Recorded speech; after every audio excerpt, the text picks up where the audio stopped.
For more on this piece of legislation, we are joined tonight by East Bay Congresswoman Barbara Lee. Congresswoman, we always appreciate you taking the time. This bill is meant to reshape the U.S. economy at such a crucial moment here and help people struggling financially.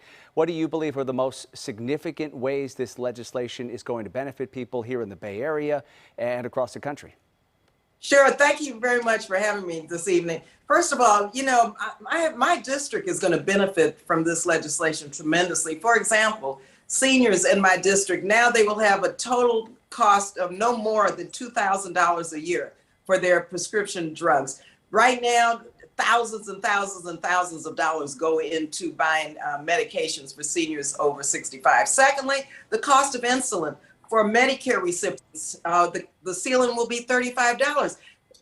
People's lives depend oftentimes on insulin, especially if they have diabetes. What I'm concerned about and really upset with the Senate Republicans is that they took that provision out for other people who have diabetes who don't have Medicare. So that's still something we must continue to do. Also, making billionaire corporations pay their fair share of taxes. Right now, individuals, middle income, working families are paying more than billionaires in terms of their tax rate and their taxes. And also, it's very important that we begin the process. And yes, it's going to take a while. I don't like the length of time, but this is a big victory to begin the process of allowing for the negotiations for prescription drugs, which is going to bring the cost down. Yes, for the first few years, 10 prescription drugs, but sooner or later, we're going to get there. So it's not everything we ask for. When you look for climate, though, the provisions on climate change and on global warming. Let me ask you about that, Congresswoman. If this bill does include a record amount of money, $369 billion that is meant to address climate change, what are the key ways this will impact climate and energy policy in this country? And how specifically is this legislation going to help to slash carbon emissions in the coming decades? Sure. And the legislation called for a 40% reduction by 2030. Initially, I believe we wanted 30%, but we've got 40% by 2030. We're weaning ourselves from fossil fuels. That's what we're doing. But this is a big deal, especially in my community. These provisions are going to help many of our low-income communities, our Black and brown communities that have been victimized by environmental injustices over the years. It provides for cleanup. It provides for all of the issues around the environment that we care about, in addition to addressing fossil fuels and greenhouse gases and solar energy and tax credits for companies to provide, access to research and development for electric cars, and all of the necessary environmental provisions are in this bill to get us on the right track. Also, it's important for our global standing in the world that finally, we're beginning to fund climate initiatives at the level that we should have been doing it for years. So I'm excited about this bill. It's really going to help my district. And I want to take a moment to thank all of our activists, our staffs, our community groups who fought like you would not believe just to get this much in this bill. And I come from a district which is very active. Their voices were heard, and we still have a lot to do. But let me tell you, this is a victory. Congresswoman, you were obviously not able to get any support, though, from your colleagues on the other side of the aisle in order to pass this legislation.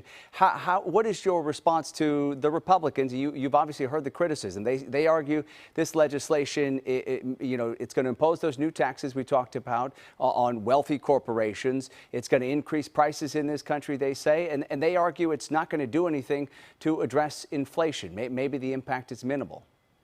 Well, those are bogus arguments. Every economist who looked at this bill said it would reduce inflation. And secondly, remember when the infrastructure bill passed, none of them, very few of them, I think maybe 8 or 10 in the House voted for it, but they touted in their districts cutting of ribbons of infrastructure projects as if they voted for it.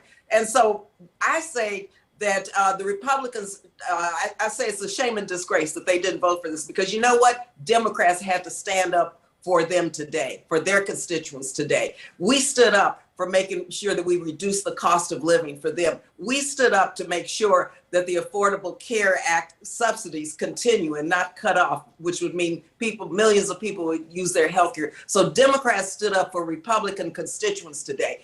I don't know when they're going to learn that they too have a responsibility to make sure that they enhance the quality of life and reduce inflation for their own constituents. They did not do that today. We did it.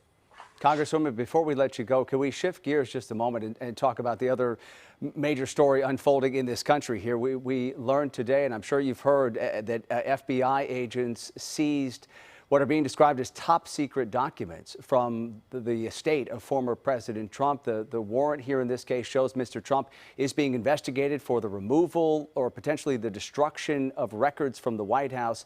I'm curious what your thoughts are on these revelations, and where do you see this investigation going? Well, first of all, no one is above the law, including the President of the United States. Secondly, the Justice Department is doing what they should do. They're trying to conduct an investigation and they're trying to let the public know what they're investigating so that they can find out and learn the truth about what took place. So this is a very dangerous moment when you have secrets allegedly taken by a former president that should not have been taken. And so we'll see what happens and where this goes. It's up to the Justice Department and the justice system to work now. But I'm very pleased that the public is beginning to understand the possibilities of what types of crimes have been committed by this. And I believe that no way would our Attorney General have done and conducted the, taken of these boxes if there was not a real national security reason to do that. And so we have to see where it goes. But I tell you one thing, the public deserves the truth, and no one is above the law. All right, we have to leave it there. Always appreciate you taking the time. East Bay Congresswoman Barbara Lee, thank you. Thank you, my pleasure.